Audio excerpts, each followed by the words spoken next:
Olá, meu nome é Rodrigo Farias e hoje nós vamos fazer um pequeno estudo sobre a relação entre paz e caridade. E como introdução ao nosso estudo, nós vamos ler um pequeno trecho do Livro dos Espíritos, mais especificamente a pergunta 888, em partes, porque ela é longa, que diz assim: Que pensar da esmola? Resposta: O homem reduzido a pedir esmola degrada-se física e moralmente, e se embrutece. Numa sociedade baseada na lei de Deus e na justiça, a vida do fraco deve ser provida sem humilhação. Deve ser assegurada a existência dos que não podem trabalhar, sem os deixar à mercê do acaso e da boa vontade. E aí Kardec desdobra a pergunta: Então censurais a esmola? E a resposta continua: Não, não é a esmola que é censurável. Muitas vezes é a maneira por que é feita. O homem de bem, que compreende a caridade segundo Jesus, vai ao encontro do infeliz sem esperar que este lhe estenda a mão. E mais adiante, lá no final, ele diz: Sede, pois, caridosos, não só dessa caridade que vos leva a tirar da bolsa o óbolo dado friamente àquele que chega a pedir, mas ide ao encontro da miséria oculta. Sede indulgentes para com os erros dos vossos semelhantes, em vez de desprezar a ignorância e o vício. Instruí-os e moralizai-os. Sede suaves e benevolentes para tudo quanto vos é inferior. Sede-o igualmente para todos os mais ínfimos seres da criação, e tereis obedecido à lei de Deus. E assina o Espírito São Vicente de Paulo. Agora a gente vai fazer a nossa prece inicial. E então vamos entrar no estudo propriamente dito. Deus nosso Pai, Deus nossa Mãe, Criador de tudo e de todos, nós agradecemos por mais este dia na Terra, agradecemos pela chance do estudo, pela chance do esclarecimento. E agradecemos, Senhor, aos guias e amigos espirituais que em Teu nome vêm aqui nos auxiliar e nos orientar em nosso esclarecimento e nas lutas do dia a dia. E te pedimos, Senhor, que nos oriente e nos ajude a transformarmos as lições com as quais vamos entrar em contato, em práticas, em ações, em realizações. E assim, pedimos a Tua permissão acima de tudo e a dos amigos espirituais que aqui estão em vosso nome, para darmos por iniciado o nosso estudo de hoje, dando juntos, como sempre, graças a Deus.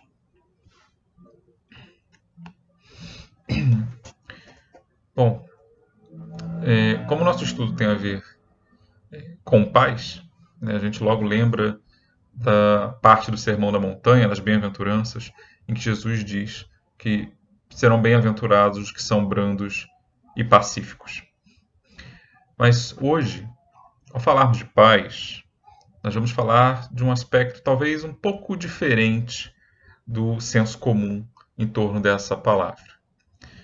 Isso porque, quando falamos em paz, muitas vezes, por contraste, a gente lembra daquilo que se relaciona à paz, que é o seu oposto. Guerra, briga, conflito, violência, talvez. E isso porque, durante muito tempo, a gente associou a ideia de paz à mera ausência de conflito, ou mais especificamente, a ausência de agressão, a ausência de violência, sobretudo. Então, quando olhamos para uma comunidade, por exemplo, e não vemos nenhum tipo de agressão física, agressão direta, né, tendemos a achar que ela está em paz. No âmbito da política, das relações internacionais, nós dizemos que duas nações estão em paz quando elas não estão em guerra. E quando olhamos para uma cidade, uma comunidade, enfim, uma sociedade em que você não registra, por exemplo, digamos, né, grandes números de agressões físicas ou mortes, nós tendemos a dizer que é um lugar relativamente, uma comunidade relativamente pacífica.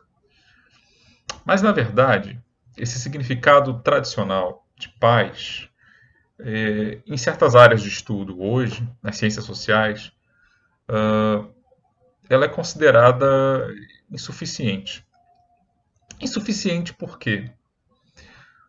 Porque você não precisa ter agressão direta, ou explícita, ou aberta, para que os sentimentos, né, as posturas entre duas pessoas, duas comunidades, dois grupos,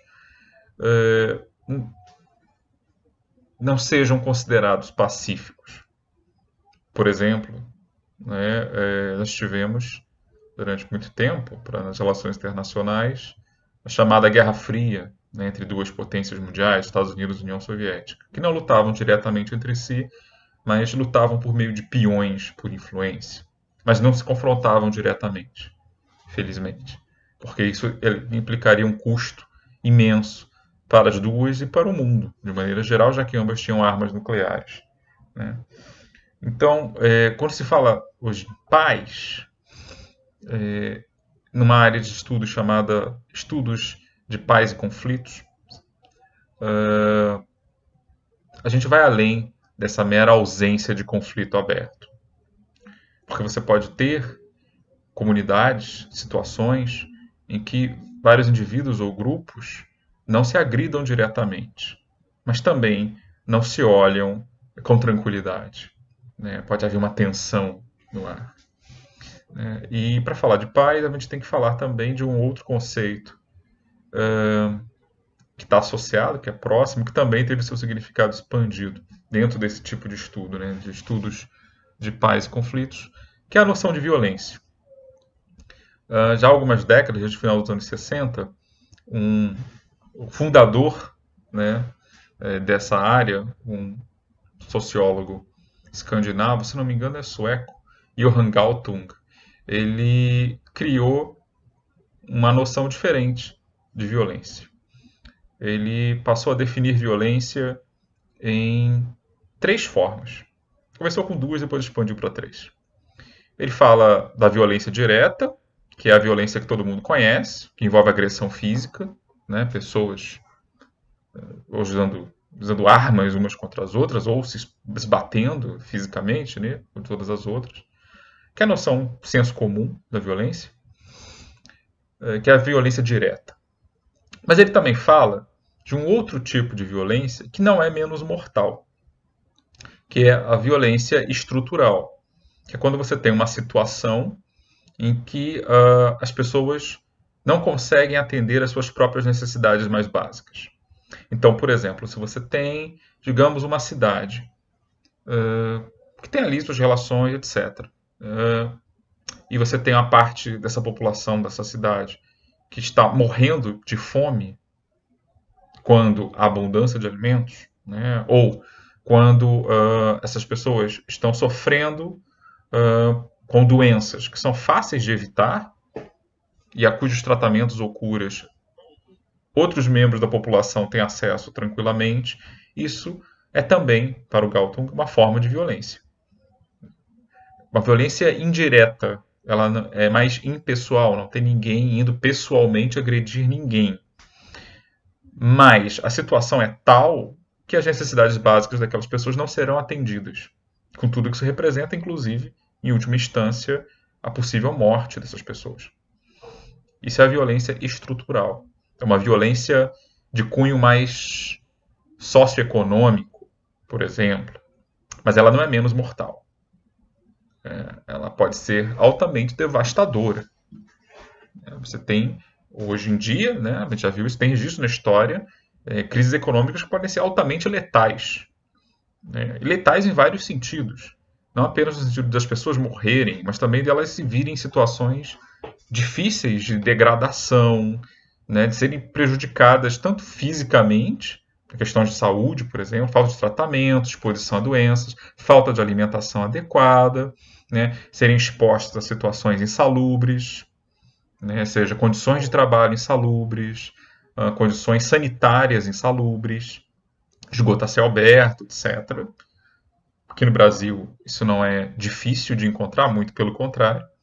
Então isso também é considerado uma forma de violência. O fato de ninguém assumir diretamente a agência disso, a responsabilidade por isso, não quer dizer que as pessoas não sofram os seus efeitos, né? E por último, além dessa violência direta e da violência estrutural, existe a terceira forma de violência, que é a violência cultural, que seria as crenças, as ideias aceitas dentro de uma sociedade e que predispõem facilitam as situações em que algum tipo de violência direta ou estrutural possa acontecer. Por exemplo, caso clássico, né? Racismo. Por que racismo é uma violência cultural? Porque as pessoas que acreditam, às vezes não tão conscientemente disso, que os membros de um determinado grupo, pode ser uma nacionalidade, pode ser um grupo no sentido racial mais tradicional, né, de cores de pele, de aparência física diferenciadas, etc. Pessoas que acreditam que determinados grupos são inferiores, sejam inferiores em qualquer nível, né, ou sejam são menos dignos do que elas próprias, né, e consequentemente, provavelmente, tendem a aceitar com mais facilidade que eles possam sofrer, ou talvez achem que eles mereçam sofrer certas situações que elas mesmas não tolerariam para si. Então, por exemplo, para citar um caso clássico, né, eu tenho lido muito sobre Martin Luther King, um grande líder negro americano, em que ele combatia a segregação racial, que eram leis e práticas sociais em que as pessoas em determinadas partes dos Estados Unidos, aliás, em várias partes, não apenas no sul, mas pela lei só no sul mesmo, elas eram impedidas de uma série de coisas. Você não podia, por exemplo, dividir, né, o mesma mesa numa lanchonete com pessoas consideradas de outra raça. Você não podia frequentar parques públicos. Pessoas negras não podiam entrar numa piscina pública, não poderia dividir lado a lado os mesmos lugares no cinema com pessoas brancas. Não podiam frequentar as mesmas escolas, sentar na mesma parte do ônibus e por aí ia, entre várias outras limitações e humilhações. Isso para falar de questões legais, não apenas das questões sociais, os efeitos que isso tinha, né, em oportunidades de emprego, oportunidade de trabalho, as humilhações cotidianas andando na rua, lidando com as pessoas, etc, etc. Para citar um exemplo, isso seria, né, essa crença, né, que viam aquele grupo, no caso os negros americanos, como inferiores, e isso vinha na forma de acharem que eles eram talvez mais agressivos ou menos inteligentes, ou uma série de outras características fictícias, mas que muita gente acreditava que eram reais e agiam de acordo, isso abria espaço para uma relação muito tensa e agressiva entre negros e brancos naquela região. E outros grupos também, né? Mas esses eram os principais. No caso do Luther King, era o que estava em jogo principalmente, né? Então, isso é um caso de violência cultural, porque o preconceito abria espaço para uma série de outras violências que vinham com ele. Não era só o preconceito sozinho, isolado. Ele tinha consequências graves para as pessoas que sofriam com ele. E a gente pode pensar, claro, em várias outras concepções, né?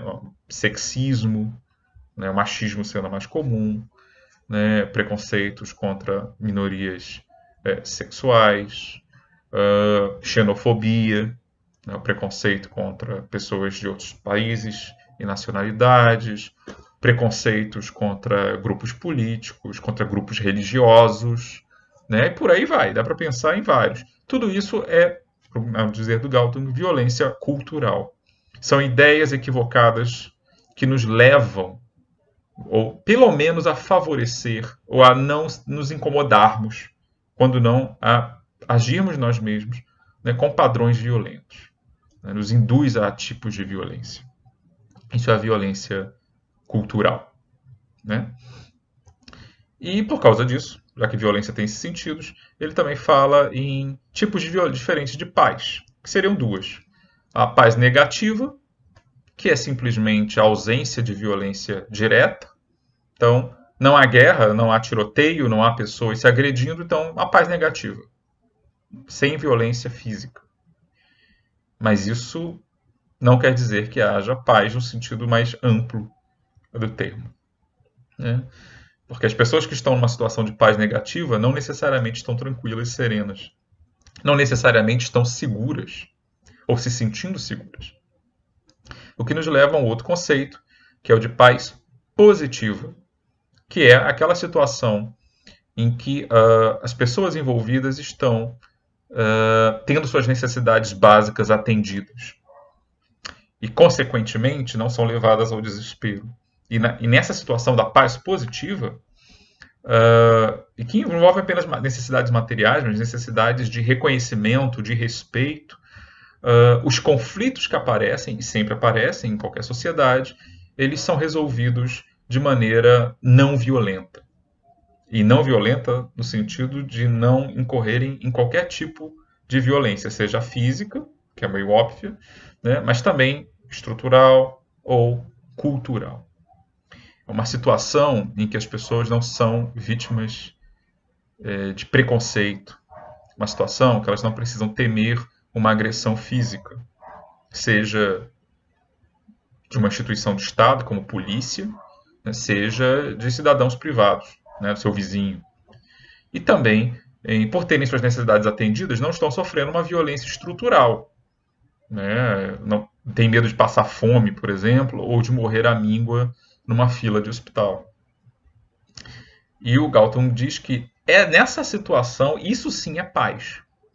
Nessa situação, sim, as pessoas estão seguras e encontram uma facilidade maior, os meios melhores para se tornarem tudo aquilo que elas têm potencial para ser. Elas podem se desenvolver plenamente, elas não estão passando privações, né? Seja no sentido mais básico, físico, né? Alimentação, saúde, seja no sentido mais social, psicológico, emocional, de terem um mínimo de respeito, de serem reconhecidas como seres humanos, portadores de dignidade pelas outras pessoas à sua volta. Isso é paz positiva, uma paz que o conteúdo leva à paz, né? E o que isso tem a ver agora, né, desse passeio por conceitos de ciências sociais, o que isso tem a ver com espiritismo? Tem a ver com o outro conceito do título do nosso estudo, né? Estamos falando de paz e caridade. E a caridade, estou usando a terminologia que nós usamos no espiritismo, né? Mas vocês podem, ela se expressa por outros nomes também, né? A caridade é a ação, vamos definir assim, é a ação benevolente, né? É a ação em favor do bem do próximo, seja ele quem for. Pode ser uma pessoa próxima, pode ser uma pessoa estranha. E no sentido espírita e cristão também, pode ser até um adversário, pode ser até alguém que venhamos a ter considerado um dia um inimigo, entre aspas, né? Isso é a caridade. Dá para construir uma situação de paz positiva sem caridade?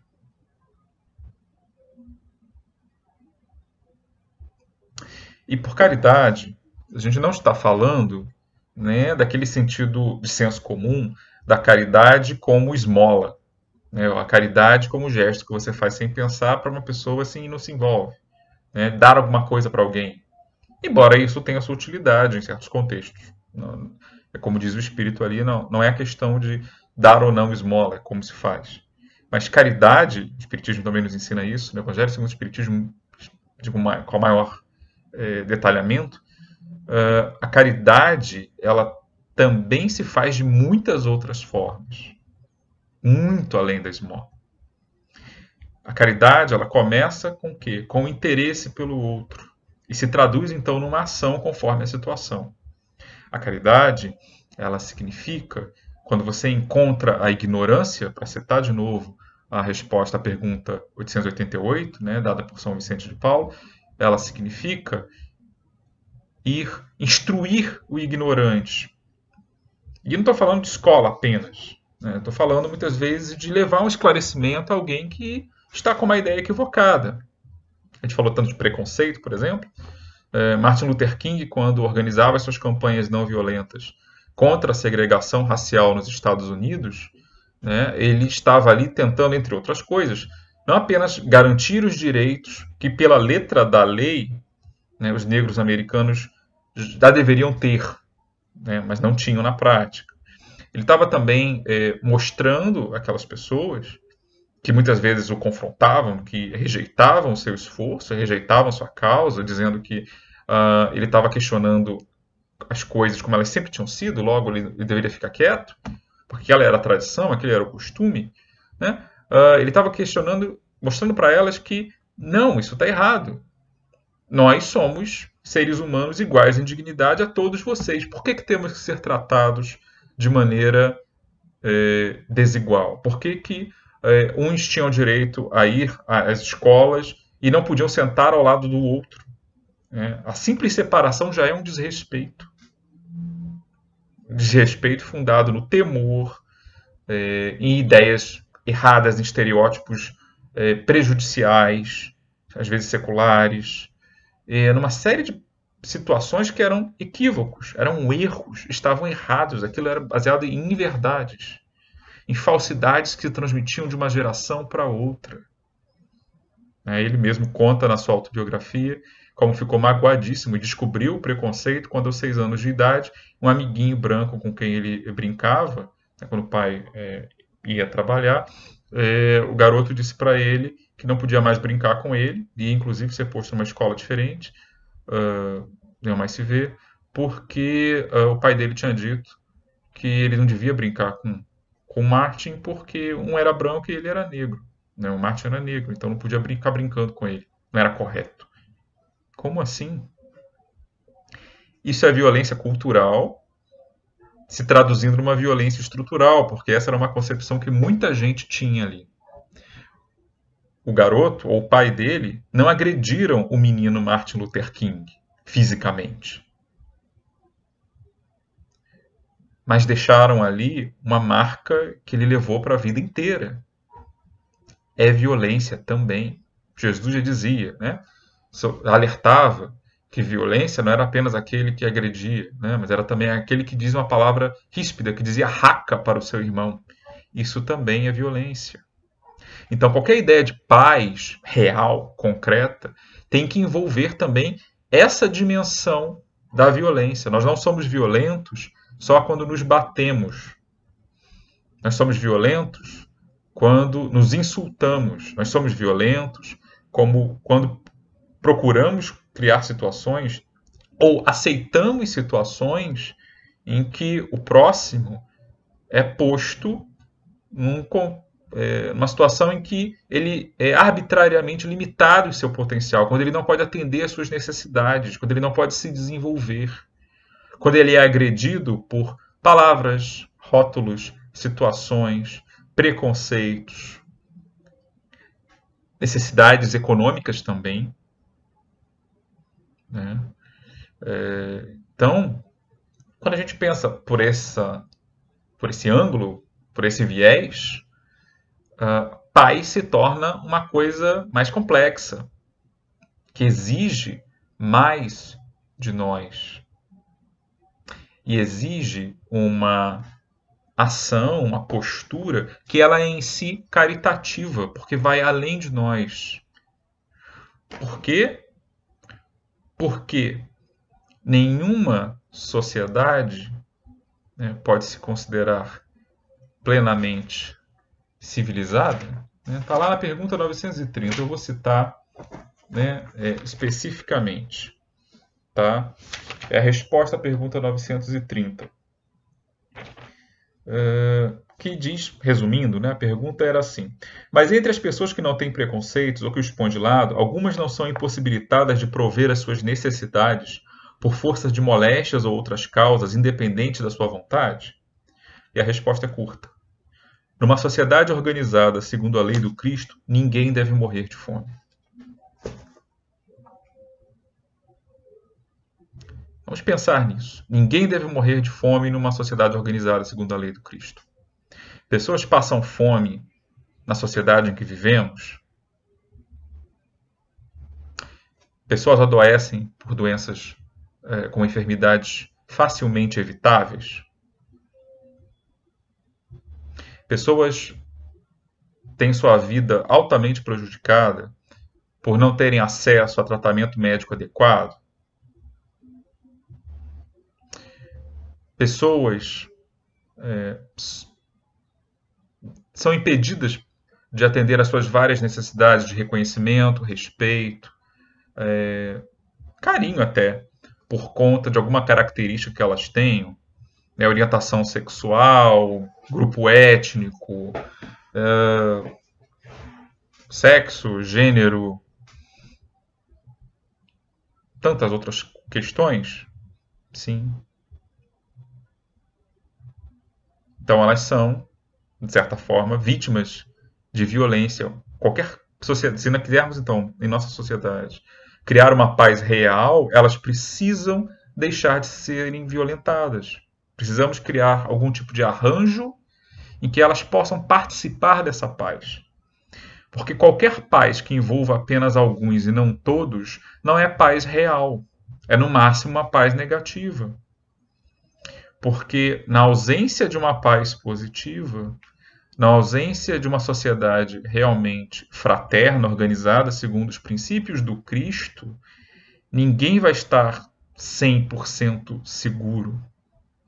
E não estou falando apenas de segurança pública. Estou falando de coisas até mais básicas. Né? Por exemplo, a gente falou do combate à ignorância. Podemos citar, por exemplo, que de uns tempos para cá tem sido cada vez mais comum que várias pessoas não mais confiem no serviço de vacinação. Tem pessoas que estão acreditando que vacinas fazem mal. Uma tecnologia médica que existe há mais de 2 séculos. Uma das conquistas mais importantes da história médica da humanidade. A gente está vendo, e não apenas no Brasil, mas em vários países, a volta de doenças facilmente evitáveis. Não porque faltem vacinas, mas porque as pessoas não estão indo se vacinar, porque estão acreditando em boatos que elas viram na internet, rede social, ouviram de alguém, que são coisas, cientificamente falando, claramente falsas, mas que têm consequências tenebrosas, porque essas pessoas, ao não se vacinarem devidamente, na época certa, elas podem ser portadoras daquelas doenças. E elas, se elas têm filhos, se elas não vacinam seus filhos, elas estão expondo seus filhos àquelas doenças. E não apenas os seus filhos. Porque seus filhos adoecendo podem levar a doença a outras pessoas que por algum motivo não puderam se vacinar. Ou ainda não têm idade para isso. Imagina, por exemplo, em bebês, né, que só podem tomar vacinas em certos momentos, né, após certa idade ser atingida. Imagina o que é ter um surto de sarampo quando você tem um bebê que ainda não tem idade de tomar a vacina. Né, que tem um momento em que ela pode tomar, não é logo que nasce. Leva meses ali. Imagina o que é isso. Sarampo voltou a ser um problema em alguns países, de primeiro mundo, inclusive. Né? E hoje as pessoas estão tendo todo um debate sobre Covid, coisas do tipo. Imaginem isso. Combater isso é caridade? É, mas também é contribuir para se criar uma paz positiva. Né? Então, caridade e paz estão entrelaçadas, porque se criar uma paz positiva significa criar uma sociedade realmente fraterna, onde haverá conflitos, mas esses conflitos serão tratados de maneira moralizada, de maneira espiritualizada, em que o outro será visto não como um inimigo, mas sim como um irmão que mesmo que eu discorde dele, mesmo que nossos interesses venham a colidir, eu não vou recorrer a formas de violência para lidar com ele, seja que tipo de violência for. Que, como a gente viu, não precisa ser só a violência física, é um conceito mais amplo. Como nós criamos, então, a sociedade mais pacífica? A caridade é a chave, mas caridade, lembremos, ela não é aplicada apenas em esmola. A caridade é quando nós procuramos o bem do outro, pelas nossas ações. Existem as ações que são íntimas, né? Isso também é caridade, orar por alguém, abster-se de vingança, tentar olhar o outro de um ângulo mais respeitoso, né? Mais amoroso. Isso é uma caridade também. Mas, quando a gente pensa no social, a gente está pensando em ações externas também. Né? Porque, como dizia lá, se não me engano, Tiago, né, numa das suas epístolas do Novo Testamento, a fé sem obras é morta. Você pode ser se achar muito iluminado, mas isso não se traduz em ações em relação a outro, não serve para nada. Então, como a gente constrói essa paz? Sendo agente dessa paz, agindo pelo bem, combatendo a ignorância que leva ao equívoco, ajudando aquele que caiu nas garras do vício, oferecendo nossa boa vontade, mas também nosso saber, a nossa ação, dentro das nossas possibilidades, também contribuindo materialmente, se for possível, né, para aqueles que estão agindo para a criação dessa paz. Né?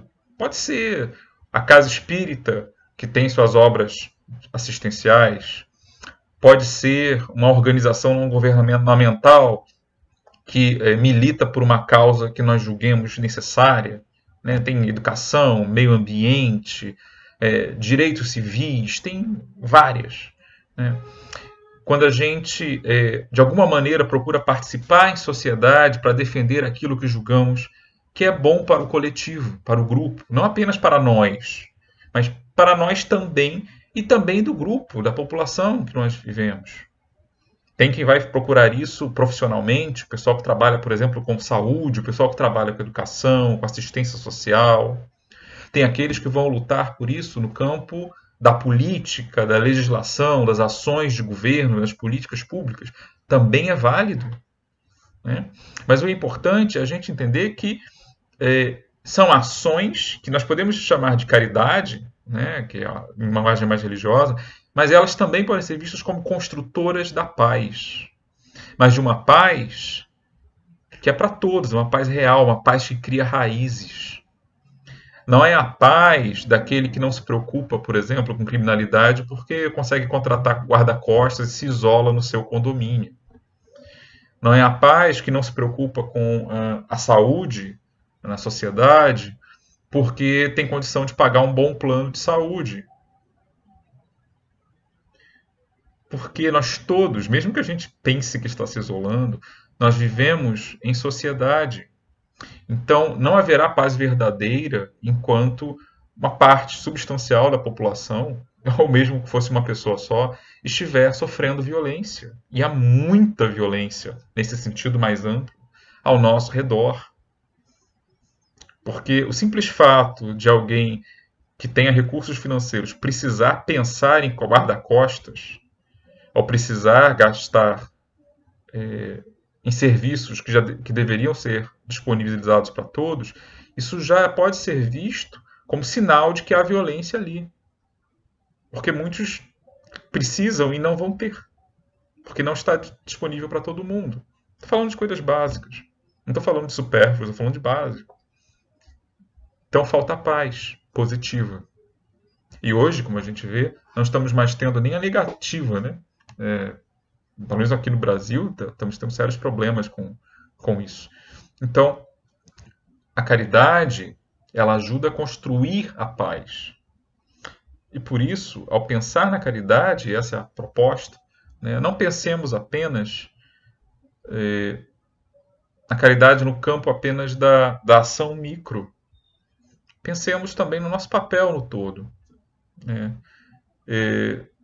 Como a gente pode construir essa paz no sentido mais amplo, seja no meu trabalho, né? Seja com a minha família, com meus colegas, com meus familiares. Como nós podemos ser agentes da paz? Porque nós podemos, nessa paz de longo prazo, nessa paz mais consistente. Nós podemos fazer isso, mas isso exige ação, né? E isso é uma caridade também, porque não vamos esquecer que o mundo que nós estamos construindo hoje é um mundo que não apenas nossos filhos e netos, mas nós mesmos vamos habitar no futuro, porque existe a reencarnação. Assim como o mundo do passado, nossas ações do passado constroem o nosso presente, nós estamos construindo o mundo de amanhã. Não apenas individualmente, né, mas em nossa relação com o coletivo também, né? Então, a reflexão que eu deixo hoje, né, é essa. Como a gente pode construir uma paz que seja uma paz concreta, positiva? Porque o mundo de regeneração de que a gente fala no Espiritismo, ele não é um processo miraculoso da noite para o dia, é um mundo que é construído. E essa construção vai demandar um pouco de todos nós. Nós não vamos simplesmente cair no mundo de regeneração. O mundo de regeneração se constrói agora. Se constrói com as ações que nós estabelecemos, se constrói com o progresso da nossa compreensão das leis de Deus e a sua aplicação, né? Então, o mundo de regeneração, ele não está pronto esperando por nós, ele é uma luta. Assim como muitas coisas que hoje nós damos como garantidas, né, em termos de, por exemplo, para citar uma coisa muito comum, né, a noção, por exemplo, de igualdade de direitos entre homens e mulheres, para citar só uma coisa, né, a ideia de que todos devem ter direito à educação e saúde básicas. Isso não vem desde sempre, isso é uma conquista histórica muito recente. E foi uma construção, né? Muita gente sofreu e lutou para que isso existisse em algum grau, por mais que seja uma construção ainda imperfeita, né? Então, imagine como seria o mundo sem nem isso, né? Com homens no topo, mulheres privadas de direitos, pessoas sem acesso a serviços básicos de manutenção de saúde. Como seria isso? O mundo seria certamente bem pior do que é. Isso é um progresso, que é também um progresso espiritual, um progresso de compreensão dos povos, né? Mas foi uma luta. É uma paz que se constrói, um pedacinho da paz que se constrói. Então, pensemos hoje em como nós podemos agir para construir essa paz. Porque a não construção de uma paz positiva implica que algum grau de violência ainda vai continuar existindo. E não é necessário pegar em armas para se estar colaborando na violência. Às vezes basta a nossa omissão. Então, façamos o nosso melhor, né?